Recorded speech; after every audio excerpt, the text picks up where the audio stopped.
Hello all, welcome back to Thoughtful Thursdays. I appreciate you guys tuning in again today. November has arrived. So what does that mean? The holiday season is upon us. Well, there are a few things that we should be aware of when we are in the month of November. November is Diabetes Awareness Month, and it's also Tobacco Cessation Month. So throughout this month, we're gonna just give you a few things to think about and to consider when going about the month of November and throughout the holiday season. In today's segment, we're gonna focus in on what is prediabetes and how to act. Well, prediabetes is a diagnosis that can be made by a physician when your blood glucose level is a little higher than normal. Now, it isn't high enough to classify you as a diabetic. The good thing about this diagnosis is that it can be reversed. You have to make a few subtle lifestyle changes, but if you're consistent, you can make sure that you're not leading towards type 2 diabetes and you're going away from the diagnosis of being considered pre-diabetic. Let's try to examine a little further what prediabetes and diabetes actually is. Well, the cells in your body are not responding normally to insulin. And when this happens, your pancreas tries to increase or boost the insulin level to help the cells respond better. Eventually, the pancreas can't keep up and your blood sugar begins to rise a bit. This sets the stage for prediabetes and diabetes type 2.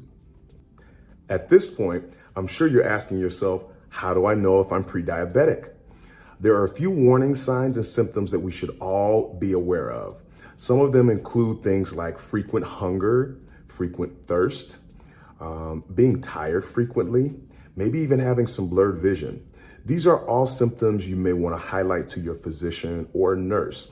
You can also check with a physician or a nurse, checking if you have elevated glucose levels. That way they'll be able to determine if you are pre-diabetic or if you have type 2 diabetes. What can we do to stave off pre-diabetes?